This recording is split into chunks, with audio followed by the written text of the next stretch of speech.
From WREG, News Channel 3 at 6 starts now. And breaking news is first at 6. A couple of school employees are in trouble, accused of mistreating students. Thanks for joining us. I'm Claudia Barr. I'm Richard Ransom. The Shelby County School District tells WREG a teacher at Keystone Elementary in North Memphis is suspended, accused of hitting a student. The district would not provide any more details, only that it's taking the allegations very seriously. We are working on getting more information and we'll have the latest for you at 10. A Wynn, Arkansas bus driver is in trouble for how he handled a student who got on the wrong bus. Wynn police tell WREG Kirk Martin is charged with third-degree endangering the welfare of a minor. Police say the child was first put on the wrong bus and then forced off the bus at the wrong bus stop August 18th. Martin is due in court September 18th. And new at 6, saving a Memphis neighborhood plagued with crime and violence. Fears tonight, violence in Frazier has reached epidemic proportions, and it's do or die if something isn't done now to clean up the streets. WREG's Molly Smith reports on how it's hoped a newly designated success zone will help. A success zone is basically an area that community members are going to focus in on. They want to make it cleaner and safer for kids walking to and from school. I feel the need to do something right now. DeAndre Brown heads up Lifeline to Success. And today, he told a group of concerned citizens the time has come to take action. They're drawing a line around Frazier schools and making it their first priority. It will illustrate to the students that the community cares and is willing to ensure that the students have the opportunity that they deserve to succeed. He wants to see different groups come together and clean up the streets, removing trash, reporting suspicious activity to police, and most importantly, hosting community gatherings to make kids feel empowered to learn and encouraged to go to school. People come and go, and children grow up and move away. Linda Creel has lived in Frazier for 48 years. She takes time to care for her lawn, but doesn't see the same effort from all of her other neighbors. In fact, she has to look at an abandoned house just across the street every day. Community leaders say if kids saw more examples of people like Creel who invest in and care about their hometown, they would see that carry over into the next generation. We don't have any plans of moving away. We love Frazier. Brown told this crowd today work has started to make this kind of attitude more present in Frazier just by showing they care. We will make sure that it is a place where education can reign and our children know they have the opportunity to succeed. Brown said that volunteers will be going door to door in these success zones, letting people know how they work and, more importantly, how they can get involved. They hope to set up dozens of them in the area in the coming years. Reporting in Frazier, Molly Smith, WREG, News Channel 3. Well, the recent spike in youth violence has Mayor Wharton announcing a youth violence forum for next week aimed at finding solutions. Memphis saw a disturbing increase in violent incidents involving teenage suspects and teen victims this summer. Some of them were deadly, of course, and the mayor's office said today that its forum will involve public and private organizations which have the resources to help in targeted areas. Now, this forum is going to take place September 4th. The meeting will focus on employment opportunities for young people, literacy and education, after-school and athletic activities, and parenting and mentoring. A woman accused of stealing housing payments from more than a dozen Memphis families faces serious charges tonight. Well, police say the woman accused of taking off with their payments was supposed to be trusted. Katrina Kelly worked as a licensing leasing agent. WREG's Elise Preston spoke with the woman's former boss, who says he's hurt over a theft that cost his family thousands of dollars. Surveillance camera signs are posted everywhere at the Reedy & Company rental property office on Summer. But tonight, a woman who used to work on the inside is now suspected of being the person the company needed to watch out for. We found some discrepancies in our bookkeeping on leases and deposits. Katrina Kelly is accused of embezzling nearly $12,000 from her former employer. Police say Kelly pocketed money from 14 families instead of turning it into the company between last fall and this summer. It was a web of deposits, application fees, some move-in, front-end move-in money. In the 38 years he and his wife have been in the business, owner James Reedy says this is the first time he's caught an employee embezzling. It's very disheartening. Why? She was one of our leading leasing agents, very professional, but as it turns out, maybe not so. Court records show Kelly is out of jail, released on her own recognizance, but nobody answered her door today.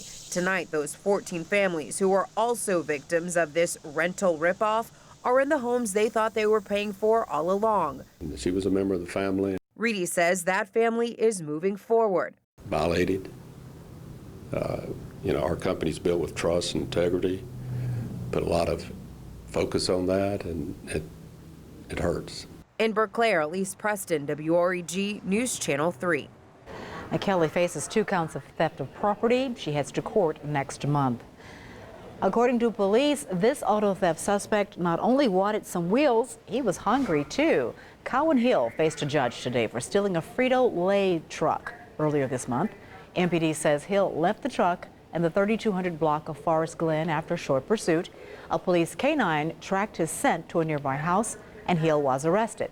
That's when officers found more than $2,000 worth of merchandise missing from the Frito-Lay truck. Police say Hill has not said where the missing food is. It's a lot of Fritos. Memphis police say they have someone locked up for a shooting involving guests at a local motel overnight. The Budgetel Inn is in the 6000 block of Macon Cove.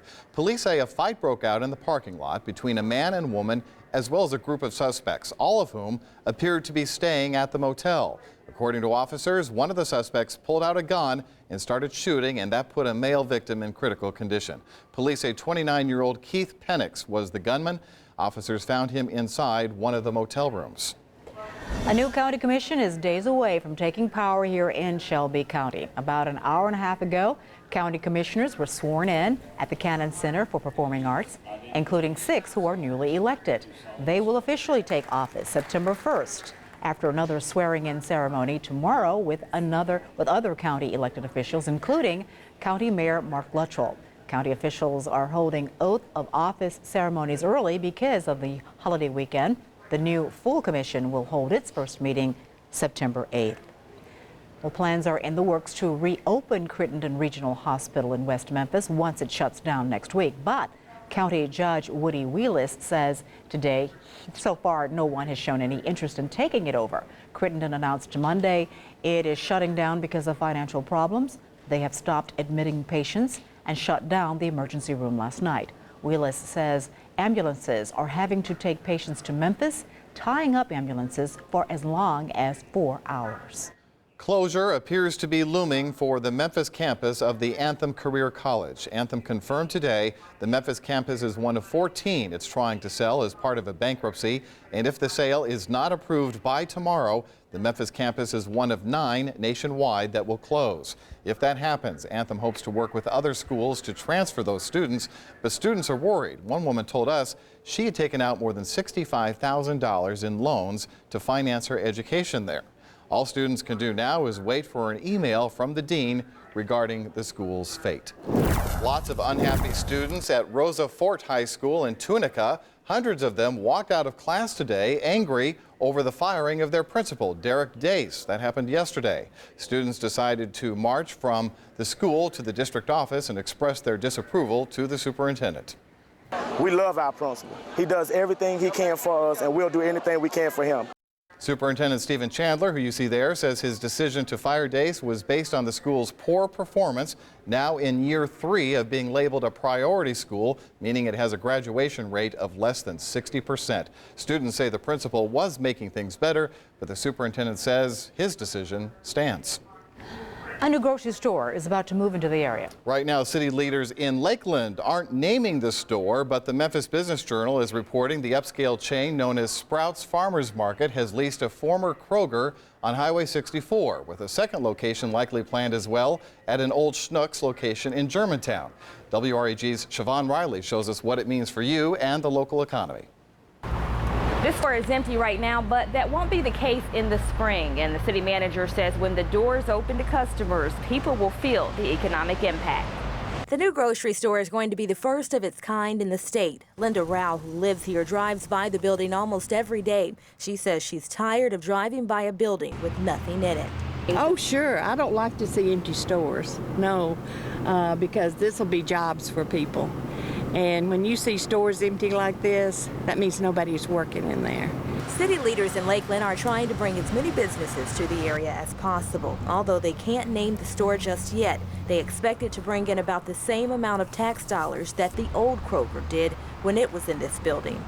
Well, having $250,000 to $300,000 of sales tax revenue will be huge for us. That's about 10% of our revenue. So it will help us with roads, building the new school.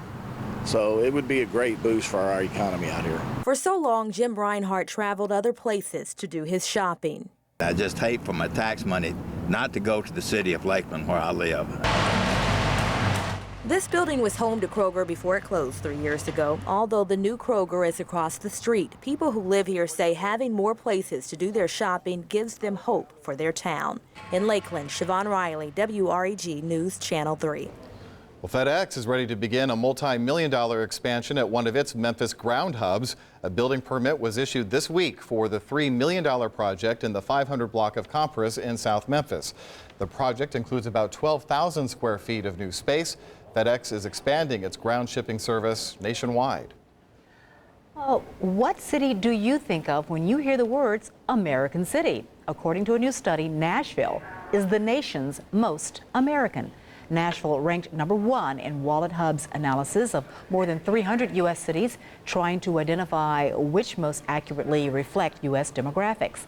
They looked at areas like gender makeup, average salary, and ethnic groups. Also making the list, Little Rock, Arkansas at number 25, Chattanooga at number 38, and Memphis at number 45. McAllen, Texas was declared least American when it comes to demographics at number 366. Well, the holiday weekend is almost here, and state troopers expect to be busy. Yes, they do. Increased police patrols are nothing new, but why are they targeting Memphis more than other cities? What we've learned after the break.